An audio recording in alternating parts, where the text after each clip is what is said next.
अर्जुन मोढवाडियाના રાજીનામા મુદ્દે કોંગ્રેસે પ્રથમ નિવેદન આપ્યું છે। ગેનીબેન ઠાકોર દ્વારા મોટું નિવેદન આપવામાં આવ્યું। અર્જુનભાઈ અમરીશ ડેરને કોંગ્રેસે ઘણું બધું આપ્યું હોવાની વાત ગેનીબેને કહી છે।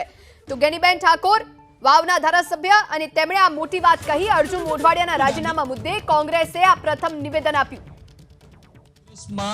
दिग्गज नेताओना राजीनामा पड्या छे। खास करीने जो बात करवामां आवे तो अमरीश डेर अने अर्जुन मोढवाडिया केसरिया करे तेमां कोई नवाई नथी। मारी साथे गेनीबेन ठाकोर छे। बेन, दिग्गज नेताओ कांग्रेस छोड़ी रह्या शुं कहेशो? सौ प्रथम तो आपना माध्यमथी जे पण आगेवानो भारतीय जनता पार्टी में जोड़ाय छे ए ज आगेवानो कांग्रेस में होय त्यारे जाहेर स्टेज उपरथी एमने अनेक आक्रामक रीते भाषणों करेला छे અને એમની ખમીરવંતી જે પ્રજા છે એમના માટે પણ એમને અનેક વખત એવા નિવેદનો આપેલા કે અમે વેચાઉ માલ નથી।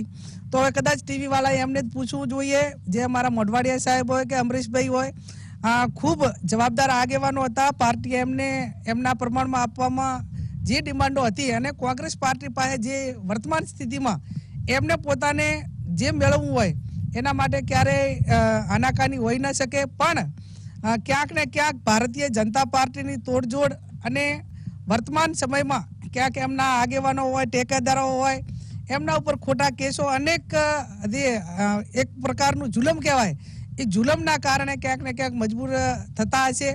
અને મોઢવાડિયા સાહેબ અમારા વિરોધ પક્ષના નેતા હતા, પ્રદેશ પ્રમુખ હતા, 3 વખત ધારાસભ્ય હતા।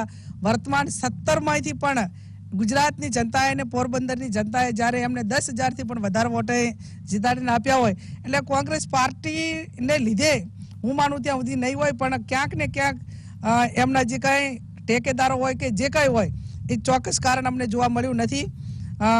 અપેક્ષા રાખું અને એમને પોતે પણ અમરીશભાઈ ડેરે અને એમને બે કહેલું છે કે ભાઈ અમે કોંગ્રેસથી કોઈ અમારી નારાજગી નથી, પણ અમે સત્તા પક્ષમાં રહીએ તો લોકોનું કામ થાય। એટલે સીધી એની વાત એવી થઈ કે આ ભારતીય જનતા પાર્ટીનું શાસન એ લોકશાહીને માનતું નથી, એમની સાથે હોય એનું જ કામ થાય અને એમના ઉપર જ જુલમ ના થાય। બાકીના તમામ લોકો ઉપર તારે બદલો લેવાની ભાવના ચાલતી હોય અને એ ટાઈમે જેમ કહેતા હતા કે ભાઈ અમે પંચાયતથી કરીને પાર્લામેન્ટ, આજે પણ જે કોંગ્રેસ મુક્તના ભાષણ કરવાવાળી ભારતીય જનતા પાર્ટી પંચાયતથી પાર્લામેન્ટ સુધી સત્તામાં હોવા છતાં એની કોઈ પણ તાકાત કોંગ્રેસના આગેવાનોને સાથે રાખ્યા સિવાય ચૂંટણી લડવાની તાકાત એનામાં નથી।